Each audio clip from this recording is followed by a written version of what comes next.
বাবরি মসজিদের জন্য টাকা দেন তৃণমূল ব্লক সভাপতি। মসজিদ আমরা তৈরি করব, তার জন্য আসনের প্রয়োজন নেই। মুর্শিদাবাদ জেলার মানুষ মসজিদ নির্মাণ করবে। রমজান মাসের শুরুতে হুমায়ুনের প্রস্তাবিত বাবরি মসজিদ তৈরির লক্ষ্যে 1,11,000 টাকা দান করলে নওদা ব্লক তৃণমূল কংগ্রেসের সভাপতি সাফিউজ্জামান শেখ। সাংসদ আবু তাহের খানের ভাগ্নে হিসেবে পরিচিত তিনি ব্যাংক চেকের মাধ্যমে মসজিদের ট্রাস্টের নামে টাকা দিয়েছেন। West Bengal Islamic foundation of ইন্ডিয়ার নামে 1,11,000 টাকার এই চেক দিয়েছেন।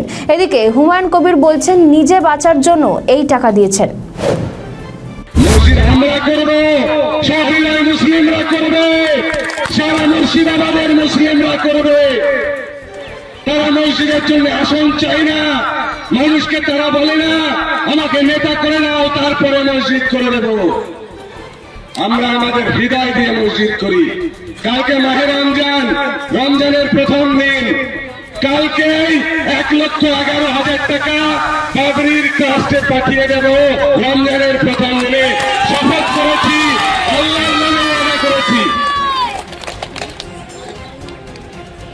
আমরা মসজিদ করব।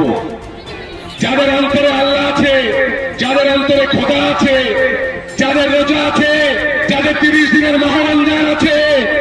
কিছুদিন আগে তিলক আবার যেতে হুমায়ুন কবির তো চাইতে যায়নি, আমার ট্রাস্টের কোনো লোকও তাকে আপিল করেনি। সে নিজের ভয়ে এমন ভয় পেয়েছে, বাড়ির আশপাশের লোকরা এমন হুঁক দিয়েছে।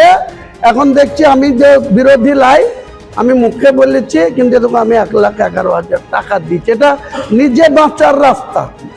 এই তো হচ্ছে আজকে তাদের ক্যারেক্টার।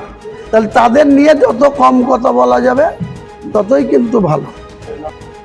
আমাদের ভিডিও ভালো লাগলে লাইক ও শেয়ার করুন, কমেন্ট সেকশনে আপনাদের মতামত জানান।